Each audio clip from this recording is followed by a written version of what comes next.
بسم اللہ الرحمن الرحیم قل یا ایہا الکافرون۔ قل کا قاف دو نقطہ والا یہ موٹی آواز میں ہیوی ساؤنڈ میں پڑھا جائے گا۔ کیسے؟ قل قل یا ایہا الکافرون، یا کو لمبا کریں گے، یہاں پر مد منفصل ہے۔ ایہل ہا کو ظاہر کریں گے، حلق کے نیچے والے حصے سے پڑھیں گے۔ الکافرون یہاں پر مد عارض کی وجہ سے 1، 2 یا 3 الف کی مقدار کے برابر اسے لمبا کر کے پڑھیں گے۔ ایک الف کی مقدار کا اندازہ یہ ہے کہ ایک کھلی انگلی کو بند کرنے یا بند انگلی کو کھولنے میں جتنی دیر لگتی ہے، ایک الف کی مقدار کا اندازہ ہے۔ دوبارہ میرے ساتھ پڑھیے، قل یا ایہا الکافرون لا اعبد ما تعبدون۔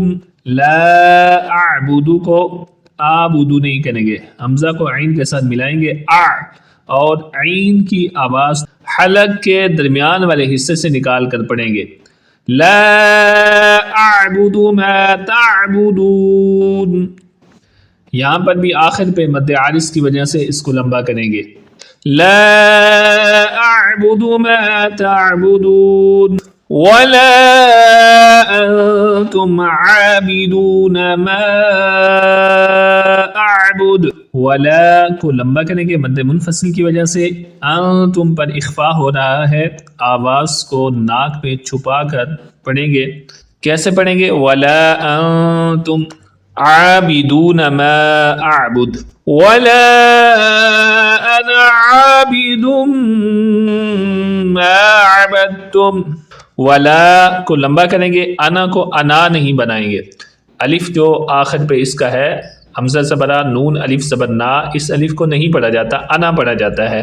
عابدم ما عبدتم، دم پر غنہ کریں گے، میم پر شد ہونے کی وجہ سے، جب بھی میم پر شد ہو یا نون پر شد ہو، یہ 3 دندان والی شکل کو شد کہتے ہیں، تو اس پر غنہ کرتے ہیں، یعنی آواز کو ناک میں لے جا کر پڑھتے ہیں۔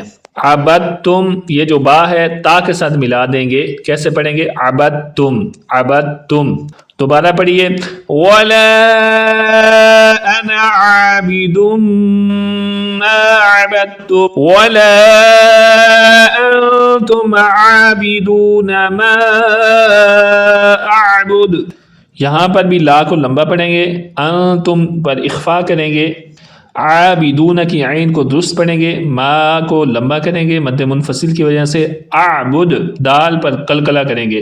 قلقلہ کہتے ہیں آواز میں جنبش اور حرکت کو پیدا کرنا، یعنی جس طرح ایکو ساؤنڈ کی آواز ہوتی ہے اس طرح کی آواز پیدا کرنا۔